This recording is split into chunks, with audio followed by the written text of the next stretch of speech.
I'm catching up with my week 9 uh, grading and also Ask Dr. Zeus, where I respond to and explain and develop a lot of your great contributions. Again, I'm amazingly impressed.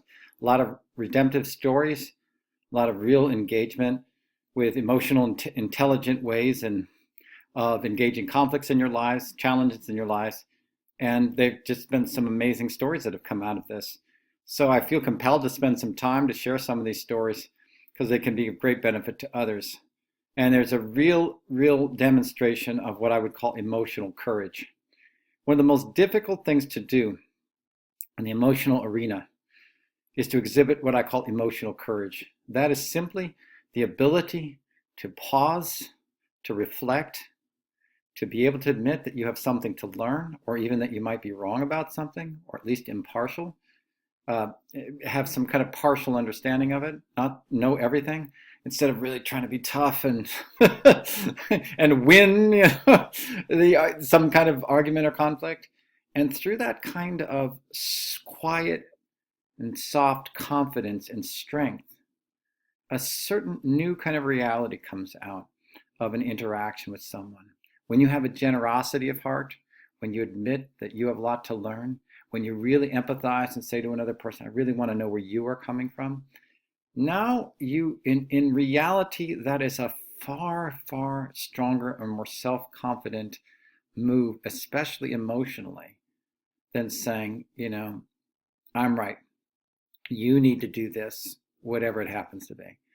And what I'm really seeing is this emotional courage coming forth in almost all of your examples. And really, I share them just to show other people what emotional courage looks like, um, and emotional intelligence looks like, and emotional excellence. Excellence in this case is putting the courage together with awareness, with intelligence, moving it into the active stage, and then allowing transformation and growth to happen between people and within yourselves. So we'll concentrate on empathy here. Um, uh, there's been a lot of that. I'm just going to tell us empathy, and let's go right at it. I'm going to shrink myself down into the corner here and go to your examples again. Another amazing example here. An area of personal conflict between me and my loved one was lack of trust. This person had met the biological father when she was 16 of her child, completely infatuated, really in love. Maybe it was not mature love right here, right? At age 18, she became pregnant. She wanted. He told her to keep the baby, and they get married. Moved back to his hometown. She naively believed him. She was 8 months pregnant, and he left her alone. Um, my husband, her husband. This shows you the different emotional patterns. Traumatic emotional instances can create a real lasting impression. Her husband, on the other hand, fell in love with a girl and became vulnerable. The girl ended up doing him wrong and broke his heart. So both of them have these vulnerability issues, right? At that age, he decided he wouldn't fall in love with anyone. He didn't date anyone else until he met her 7 years later. So this guy, it really had an effect on him, okay, in terms of trust. And despite our troubling past with trust, they managed to stay together. And in fact, maybe that's partly why they got together, just because they both understood what it was like to be betrayed or feel betrayed at a deep level. Now, that can be something that could really bond you, but it can also be something that keeps the two of you apart. So, this is where the kind of happy story comes in. Yesterday, we had a long conversation.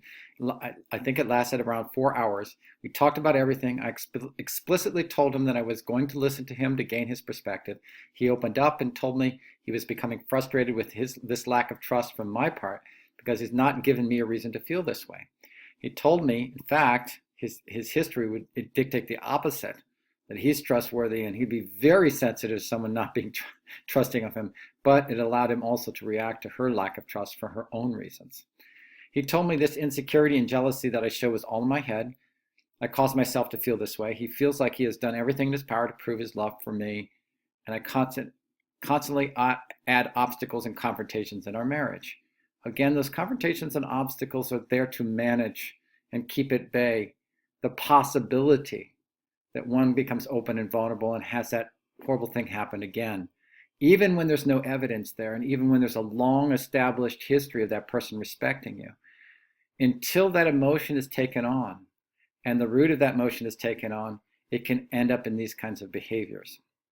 She said, I held my comments inside and attempted to truly listen to him, even though I'd already piled up my defensiveness inside me. Haidt, 2003, defines empathy as being able to feel what the other person is feeling, so that this is what I was doing. I think it worked because I was able to actually understand his anger, sadness, and frustration, and even annoyance.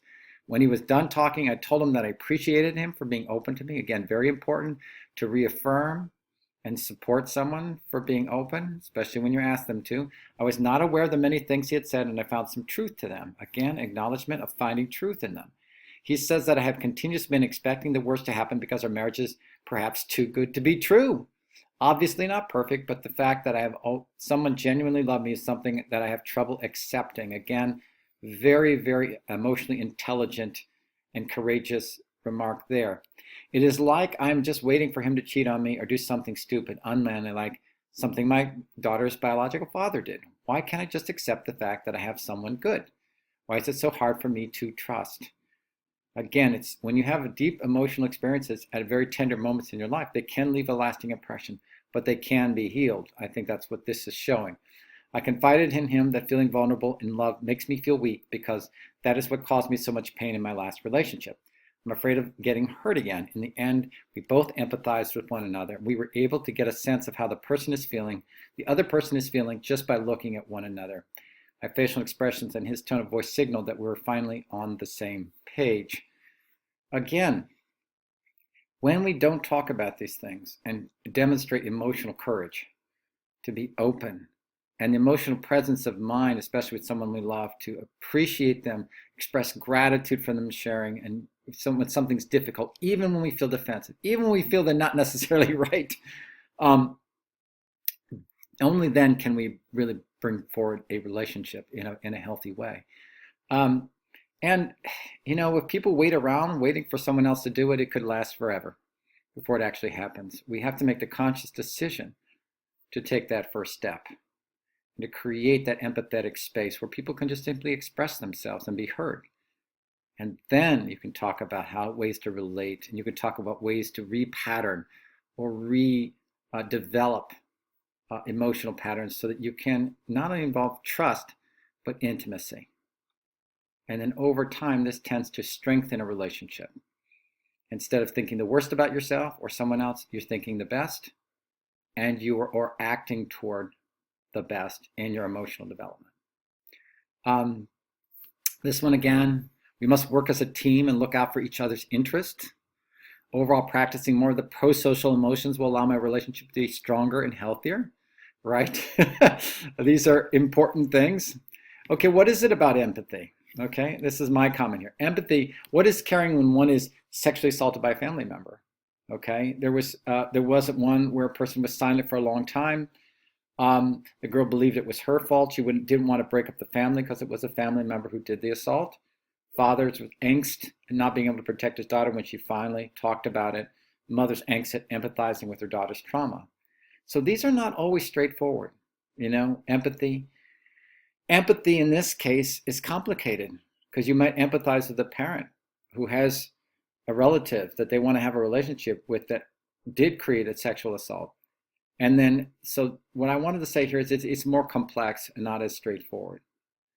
And sometimes a person will make a decision not to do anything at the time because they don't want to create other problems.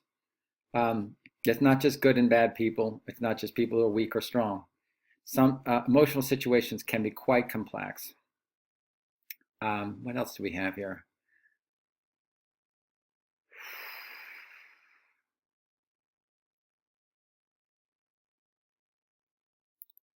All right, let me just keep going here.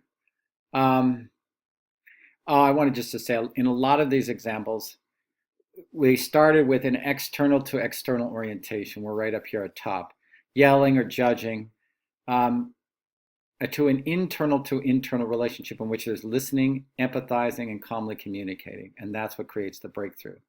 The key to healthy emotional connection and productive solutions is taking an external to external right? Each person has their emotional shield there, and they're kind of bouncing off each person's emotional shield to an internal to internal, creating empathizing and listening, so those shields can be put away and there can be an agreement to speak authentically and vulnerably from your past and from your present needs. And I hope this class is helping you do that. This is a great one. This is a different one. It's more of a male perspective, so I'm going to throw it in here. I have a really bad habit of getting my things together and disappearing for a while. Or let me see. No, maybe it's not male. I can't remember who this is, but it sounds like a stereotypical male habit, but it could easily be a male or female. Okay, I have a really bad habit of getting my things together and disappearing for a while without telling anyone where I'm going. This was something I used to do prior to being in a relationship. It's something I don't even think about. Okay, so I decided to put this exercise to the test. Okay, so this person was planning on driving to New Mexico to take landscape photography. Hey, that's what I do. It's on my own. Hey, I may be in a relationship, but this is, no one's going to tell me what to do. I got to be free, and I go off and do my thing. So this person says, so I decided to put this exercise to the test, and this person's partner was ranting about how upset she was at me. I took a breath and interrupted her. I think I was internally cringing because I was afraid that it was going to make it worse. I told her, hold on. Remember that hard stop? Hold on. Take a breath and let's work this out. She was not expecting this. Typically, I usually let her do her thing and get it out and then take it from there. I continued on to apologize and express how it was probably frustrating for her that I had made plans again without consulting her first, especially when we had prior plans. Okay. And here's the interesting thing, okay? When you go from this external to external, now to internal, we ended up making plans down here to go to New Mexico together because of ability to communicate in this moment in time. I believe because I was able to validate her feelings as well as express to her how it was important to me to be able to go take pictures, we helped not only resolve the issue, but helped to strengthen our overall relationship. Beautiful example. See what's happened? We've got an either or situation. Either I'm going to be free and leave you, right? Or you're going to be upset and I stay and I feel like I'm cramped. That's an either or situation, and turned it into a both and situation where we said, listen, this is what I really want to do. It's really important to me to take these photography, right? The other person said, well, we had prior plans. And it's like, oh, wait a minute. The most important thing is for us to do something together. And at the same time, to acknowledge what each of us likes to do, independently. And in this case, it was really about going on the trip together and maybe even sharing that love of photography or taking a walk and doing some photography and spending time together.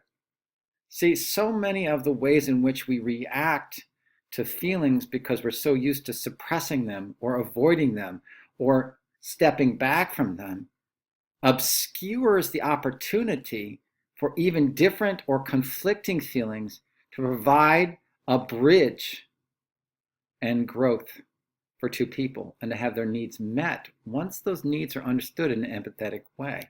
So I think this is another great example. Again, that could be either a woman or a man. I know lots of independent women who do that, and a lot of independent men. Typically, stereotypically, tends to be a guy who wants to take off on the motorcycle or take off with the guys on the weekend hunting or something like that. But this could be either. In fact, in my relationship, I tended to be the house husband, which would be the sort of woman's role there. I was kind of keeping the hearth and home together. And my ex-wife at the time, now my ex-wife, but my wife at the time was the one working, at a large nonprofit, in the Philippines. So I'm very aware that gender roles don't determine everything. That if we really are open, we probably will trade off the roles, emotional roles and so forth as we go on. Ideally, what happens, especially between men and women, between women who are in relationship and between men who are in relationship, is that they're able to exchange their different characters and personalities in such a way that they learn from each other. And that bond that they have is not simply you do this kind of emotional work and I'll do this kind of emotional work, but rather the two of you do emotional work together and exchange your emotional intelligence, exchange your emotional abilities and excellence. And that is one of the beauties about a relationship that works well. That can also work in friendships, that can work in parental relationships, if we're open to it. One of my pet peeves is that we don't treat kids as if they have wisdom, that they have brought something spiritually into the world that they can offer. And it's very difficult for adults to enter a kid's world and just play and let the kids make up the rules and allow themselves to be absorbed into that world and to take up the kid's point of view. Oftentimes we've been taught that, oh, they're ignorant, they have to be made to be little adults.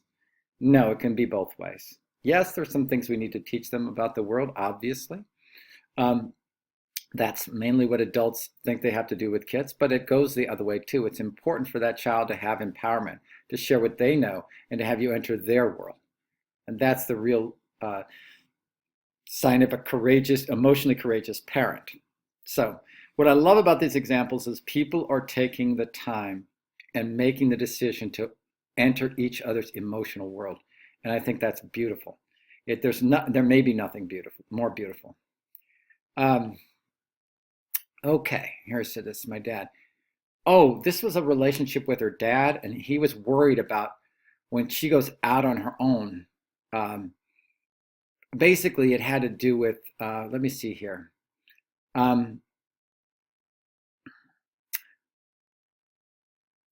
Okay, he was just really worried about, okay, maybe I should just go ahead and read through this. Yeah, I wasn't sure. There was a couple examples with the father, and this is one of them. Again, this is a parental issue, especially in traditional families, right? Especially between fathers and daughters, and traditional parents and kids that they want to succeed. A lot of times a traditional parent will say, listen, the world is tough. We've had to work ourselves up. We need you to really, really, really, get a good paying job, slot yourself into a major in college that's going to pay the bills. The world is a tougher place. Don't get into debt, maybe work or delay college, or the other way around, completely throw yourself into college. Don't start a family. And again, they're doing this from their own emotional patterns, their own experience. There was another one, which comes later here, in which her dad, and she had a really great relationship. Her dad didn't want to let go. She's now having a boyfriend, she's moving, she's starting to think about marriage and also having kids.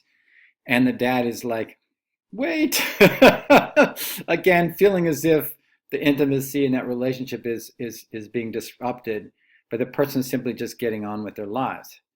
What's interesting in all these cases is they're beginning to take some time to affirm that person's feeling, where they're coming from, affirm the value of the relationship, but also affirm the time and the letting go period. At the same time, we saw this with brothers and sisters, we saw this as parents and kids as well. There is a concerted effort to spend at least some good quality time together so that person is affirmed, not just with words, but with actions as well.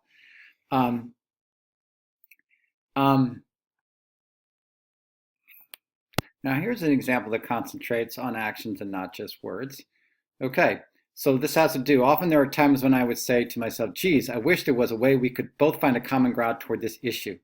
Okay, that's had to do with her husband working long hours fixing jets. It's a military family, comes home fatigued, really wants to be able to unwind, but then there's the notion of being able to spend family time, which does take energy. So this person continues, just as you stated in the week 6 video, it's important we act on these topics and not just write about them in words.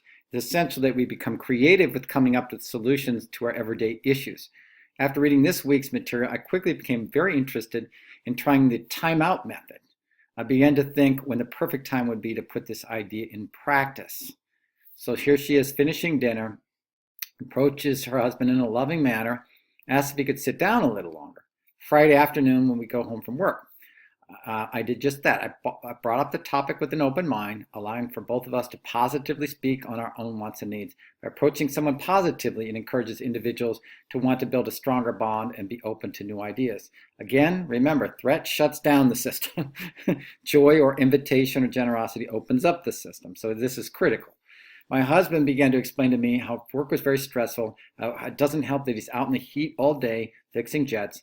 He asked that in return of me understanding that he is tired every afternoon, he would like an hour nap to re-energize so that we could spend some time together.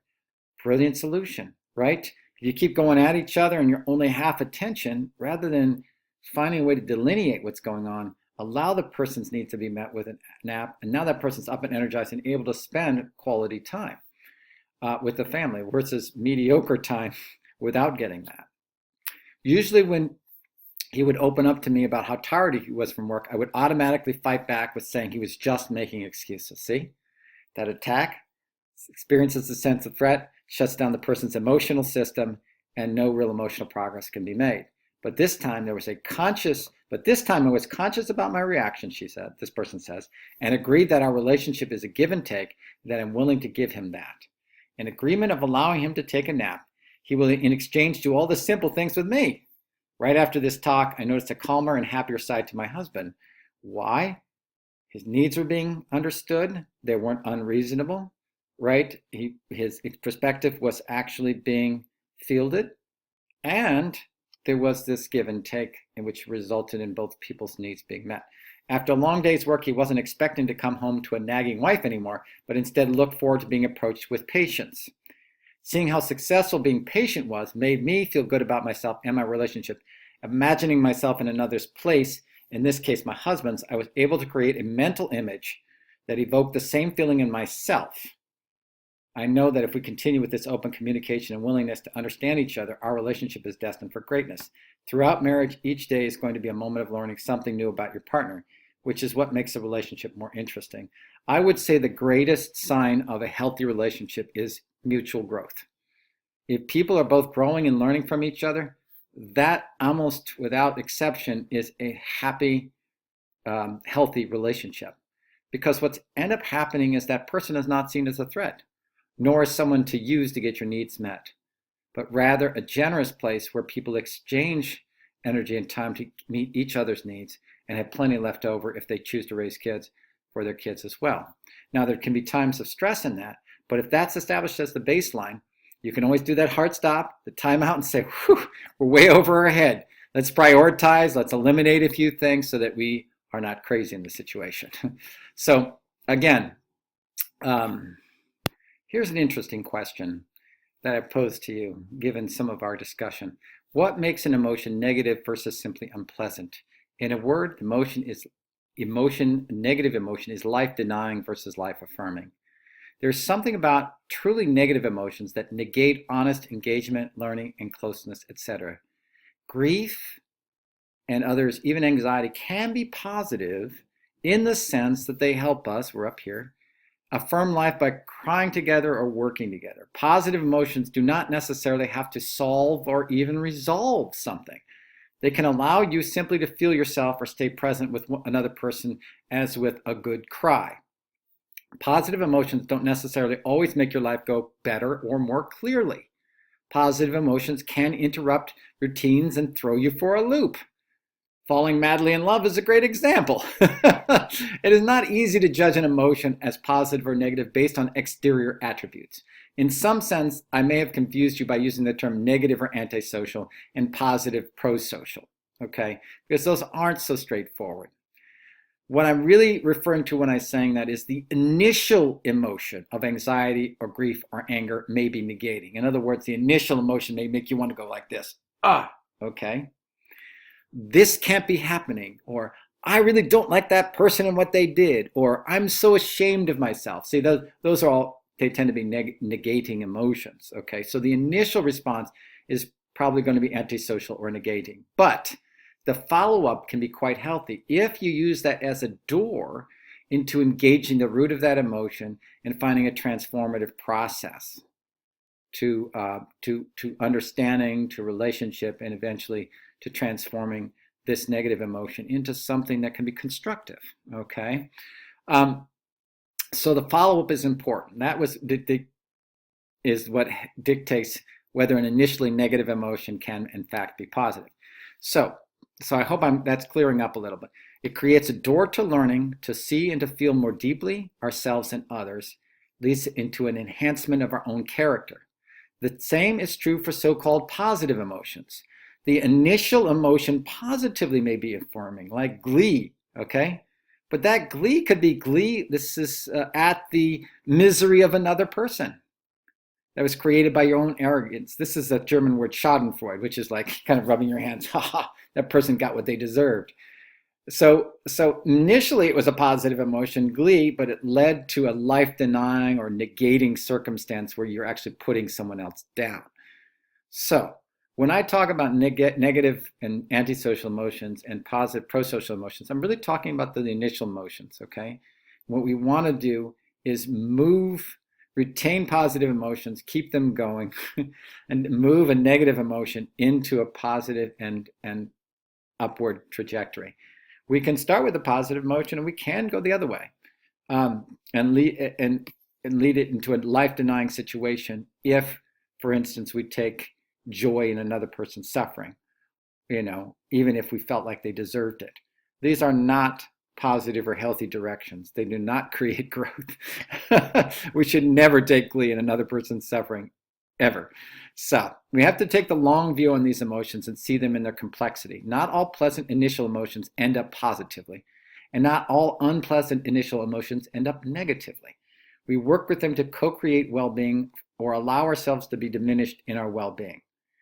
When I refer to negative emotions being transformed into positive ones, I'm talking about emotions that initially are negating being transformed into affirming states of being, whether or not they solve anything, as the below example demonstrates. So we'll go ahead and we'll show an example in which this is the case. Look, this person says, I have a negative emotion I'm experiencing sadness over my mother going through a very difficult health issue. I'm fearful of the outcome of the surgery, though I try to remain positive to transmit this optimism and security to her. Although it may seem like this emotion is undesirable because it is negative, I believe that it is normal to feel sadness and worry about a health issue. It's not an emotion that overpowers my optimism or my faith, and I'm sure it is proportionate to the intensity of the issue. I might even say that that is sadness, is desirable because it shows that I am not made of stone and that I respond correctly to situations. The key, in my opinion, is to not allow the emotion to stop us. One must use this negative emotion as fuel to seek solutions, change, or better comprehension of the situation. A perfect demonstration of what I'm trying to say here by starting with a negative emotion, using it as a way to open a door to a positive growth experience in terms of emotional courage and also emotional development. So this person goes on, I recently went through the self-intervention stage and was feeling self-pity over the situation with my mother, had to stop myself and sort through the situation in a more objective manner. By focusing on the facts and getting to understand my emotional reaction, I was then able to feel more in control of my reaction, which made me feel much better. Crying and feeling helpless is never the solution to any problem. Sometimes letting out a good cry decreases emotional pain, but it does not solve anything. I would say that's probably true, not solve anything ultimately. It may help be part of the solution process by opening you up. Therefore, stopping myself from going down an emotional drain enabled me to be there for my mother when she needed me and make important decisions about her health with her. Reversing this emotional reaction was a fascinating effect. My mother and I actually decided to go for walks at the park every evening and feed the fish in the pond as a way of turning our emotional state into a positive thing. Also, we recently started a gratitude journal, which allows us to redirect the emotions and turn them into positive ones. This has helped us to look at life in a more positive way and in a way that benefits our daily lives without worrying in a disproportionate way about the health issues she is experiencing. See this nice combination of being real about the actual issue, being real about the difficulties dealing with that health issue emotionally in terms of being a supportive partner or daughter in that situation, but not letting either one of those stop, using that as a doorway into developing a strong positive emotions that will help lift the healing process and lift the growth and lift the bonding between the mother and daughter in this situation. Here's what I have in bold. Gratitude has such a major role in all of these process. Being thankful and appreciating what life throws at us makes it easier to get through the issues and difficulties of life. I couldn't agree more. This is a great summation of what it means to be emotionally vital and healthy and growing. It's not that bad things never happen to you, because they do, but as you respond to them with a certain amount of grace and ability and emotional courage, so that when you walk into it, you don't just react to it. You find it as a way to bond more closely. And once you've bonded more closely with them you care about, even in a difficult situation, to find gratitude and grace in the situation and not just in words, but in actions, like going for a walk or having a gratitude journal. Again, these are things that you might call emotional behaviors, and you're doing, you're not just thinking or saying things, you're doing things, and you're feeling them and you're experiencing them. So I summed it up again this way. Practice develops capacity and empowerment, not perfection. Being able to do, learn, and grow is much more important than being unreasonably right all the time. Creatively challenge yourself when you have an opportunity. Give yourself a break when you need to. Don't let your life be determined or guided by an exterior vision of yourself. I ought to be this, or I ought to feel that. Don't need that, but rather an honest investigation and acceptance of your interior well-being and confidence, which is self-esteem, to meet external challenges and opportunities. It would be awkward at times, it may be awkward at times, but it does not have to produce anxiety if we allow ourselves to be imperfect and open up on our learning path. Again, look what I'm doing when I'm doing these tutorials and sharing some of your stories. Finding ways to lessen the level of threat by using curiosity and desire and fascination with the process of life and learning, especially around emotions, and not trying to be an expert or not trying to shield ourselves or simply avoid or suppress the situation. Again, that can be graceful. Like I said, you may need rests, may need times to step back and reflect. You know, sometimes things can be just too much and you need some time to settle down, and you can communicate that to yourself and others as well. But the whole process is one of being able to learn into the situation. So I hope this has been a helpful video. We'll probably have one more after this. This will be my week 9 on empathy. And like I said, I have nothing but the greatest gratitude and thankfulness for your participation in this class and your great examples. And without your great examples, I couldn't even be doing this video right now. So again, until next time, Dr. Zeus signing off, week 9. Bye.